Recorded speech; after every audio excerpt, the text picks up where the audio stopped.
எல்லாம் பிளான் பண்ணி தானே இங்க வந்திருக்காங்க. இவங்களுக்கு எதுவுமே தெரியாத மாதிரி நாடகம் போடுறாங்களே. நாங்க எதுக்கு நாடகம் போடணும்? ஆ, இவங்க எல்லாரும் இங்க வந்து நிப்பாங்கன்னு எங்களுக்கு என்ன தெரியுமா? காவேரி பாருங்க சித்தப்பா, விஷயம் என்னன்னு தெரியாம தேவையில்லாம கமெண்ட் பண்ணாதீங்க. ஆமாப்பா, இவருக்கு எதுவுமே தெரியாது. உனக்கு தான் எல்லாமே தெரியும்ல. தினம் பிரச்சனைன்னு கிளம்பி போனீங்களே, ஏதாவது சரி பண்ண முடிஞ்சதா?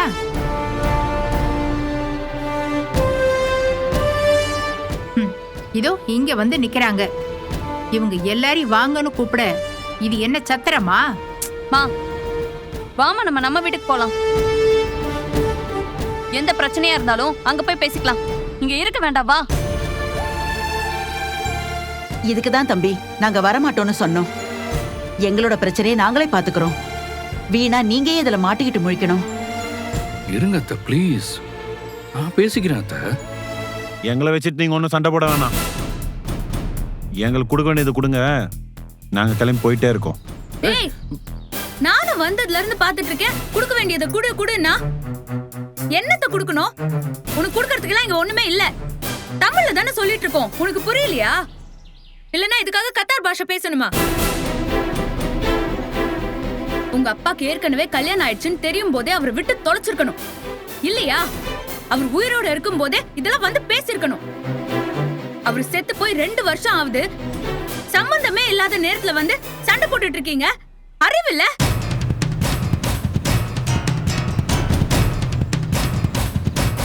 ஒழுங்கு மரியாதையா வெளியே போயிடுங்க. இது வரைக்கும் நான் பொறுத்துட்டு இருந்த மாதிரி இதுக்கப்புறமும் என்னால பொறுத்துட்டு இருக்க முடியாது. ஏண்டி, உனக்கு கொஞ்சமாவது வெக்கம், மானம், சூடு, சொரணை ஏதாவது ஒண்ணு இருக்கா? 2வது பொண்டாட்டின்னு சொல்றதுக்கே நீ வெக்கப்படணும். உன்னோட நிலைமை எல்லாம் எனக்கு வந்திருந்தா நான் என்னைக்கோ நாடுகிட்டு செத்திருப்பேன். நீ வெக்கம் இல்லாம இங்க வந்து நிக்கிறது மட்டும் இல்லாம இப்படி சொத்துல பங்கு வேணும்னு பிச்சை கேட்டுக்கிட்டு இருக்க. ஒழுங்கு மரியாதையா போயிடு. சாரதா, நான் மறுபடியும் சொல்றேன், இங்க நின்னு சத்தம் போடாதீங்கன்னு. புரியுதா? சொன்னா கேளு, நம்ம கிளம்பலாம் இங்க இருந்து. மா வாமா. அத்தை அத்தை அத்தை இருக்கா? இருங்களேங்க அத்தை, நான் பேசுறேன் அத்தை. பாட்டி இருக்கா? ப்ளீஸ் பாட்டி, ஏன் பாட்டி நான் பேசுறேங்கனால ஏன் இவ்வளவு டென்ஷன் ஆவறீங்க? கங்கா ப்ளீஸ் கொஞ்சம் பொறுமையா இருங்க, எனக்கு டைம் கொடுங்க. அவங்கள்ட்ட பேசி நான் சார்ட் அவுட் பண்றேன். டேய் விஜய், நீ எதுக்குடா ப்ளீஸ் ப்ளீஸ்னு கெஞ்சிட்டு இருக்க? நீ என்னடா தப்பு பண்ண? சித்தி, அந்த வீட்ல நம்ம பொண்ணு எடுத்ததே பெரிய தப்பு ராதா. பாத்தியா, இவங்க குடும்பத்துல பாரு ஸ்டெப் வச்சு சுத்திட்டு இருக்காங்க. நான் பசுபதி வீட்ல பொண்ணு எடுத்ததுக்கு காவேரி என்னவெல்லாம் பேசினா நான் சொல்றேன். என் சம்பந்தி பசுபதி ஜம்மு சுத்தமான தங்கம்.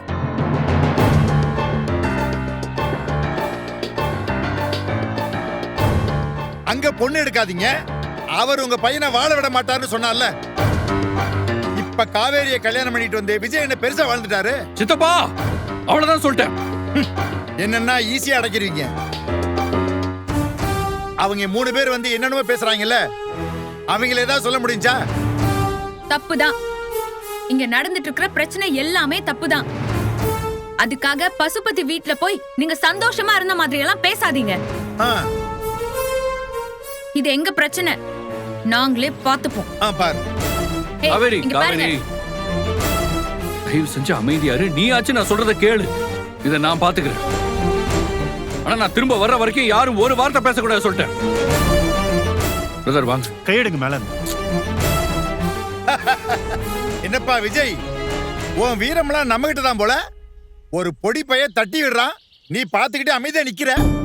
தம்பி, அவன் ஒரு ஆளுன்னு அவன்கிட்ட போய் மதிச்சு பேசிட்டு இருக்கீங்க. அத்தை எனக்கு கொஞ்சம் டைம் கொடுங்க அத்தை. இப்படியே ஆளாளுக்கு பேசிட்டு இருந்தா அடிதடியில தான் போய் நிக்கும்.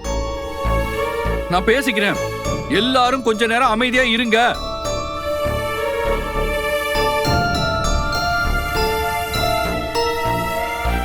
வாங்க பிரதர்.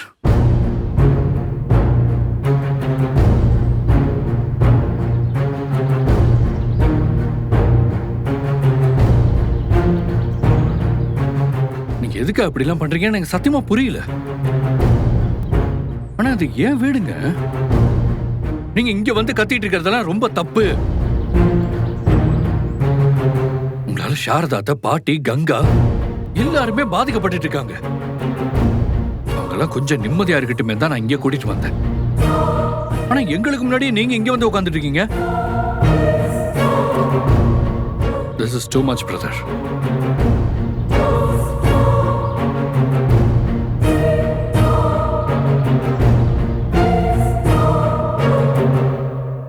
ஏற்கனவே உங்களால எங்க வீட்டுல காவேரியை தப்பா நினைச்சிட்டு இருக்காங்க. பார்த்துட்டு தானே இருக்கீங்க. பிரெக்னெண்டா இருக்கா பிரதர். அவளுக்கு எவ்வளவுதான் டென்ஷன் கொடுப்பீங்க? நீங்க அவங்க அப்பாவோட சந்தோஷமா வாழ்ந்தீங்களா இல்லையாங்கிறதெல்லாம் எங்களுக்கு தெரியாது. ஆனா காவேரி சின்ன வயசுல இருந்தே கஷ்டம் மட்டும் பார்த்து வளர்ந்த பொண்ணு.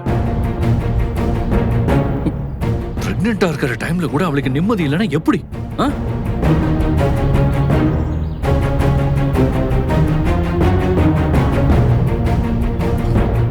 அங்க நிக்கிறாங்களே கங்கா, அவங்களும் பிரெக்னெண்டா தான் இருக்காங்க. பாவம், அவங்க ஹஸ்பண்ட் இங்க இல்ல, மலேசியால இருக்காரு. அங்க போய் வேலை பார்த்து மனுஷன் கஷ்டப்பட்டு இருக்காரு. நீங்க நினைக்கிற மாதிரி அவங்க கிட்ட பணம் கொட்டி எல்லாம் கிடக்கல பிரதர். பிறக்க போற குழந்தைய நல்லா வளர்க்கணும், அதுக்கு பணம் வேணும்னு உழைச்சு சம்பாதிக்க வெளிநாடு போயிருக்காரு.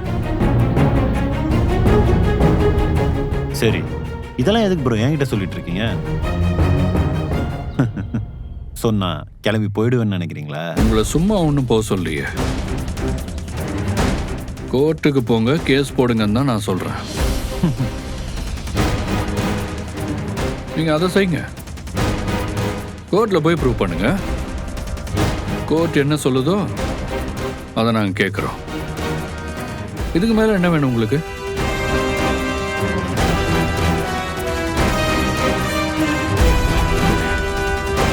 ஒருவேளை இங்க தங்கி இந்த கேஸை நடத்துறதுக்கு உங்கள்கிட்ட காசு இல்லைன்னா அதுக்கான காசை நான் உங்களுக்கு கொடுக்குறேன்.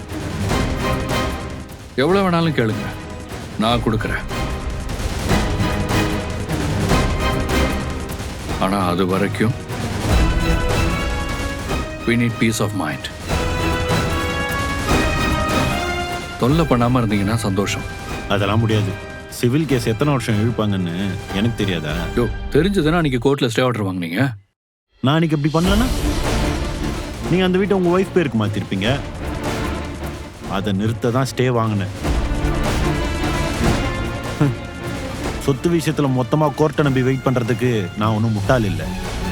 அதுக்கு எனக்கு டைமும் இல்லை. சொத்தை பிரிச்சு கொடுங்க, இல்லையா அதுக்கான காசு கொடுங்க, நாங்க போயிட்டே இருக்கோம். இன்னும் சும்மா சொத்துல பாதி பாதின்னு சொல்லிக்கிட்டே இருக்கீங்க. இருக்கிறது அந்த வீடு ஒண்ணுதான், அதுல என்ன பாதி பாதின்னு பேசிட்டு இருக்கீங்க?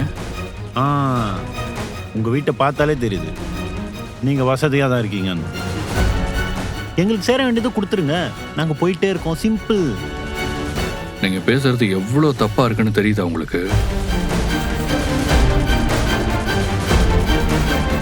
உங்களோட தேவைக்காக மத்தவங்களோட சூழ்நிலையை புரிஞ்சுக்காம அவங்க போற இடத்துக்கெல்லாம் போய் டார்ச்சர் பண்ணிட்டு இருக்கீங்க.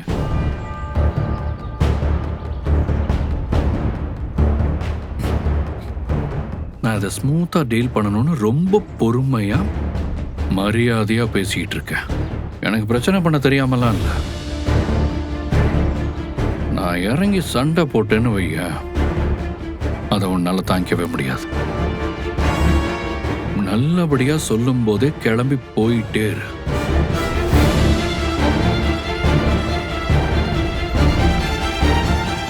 முடியாது.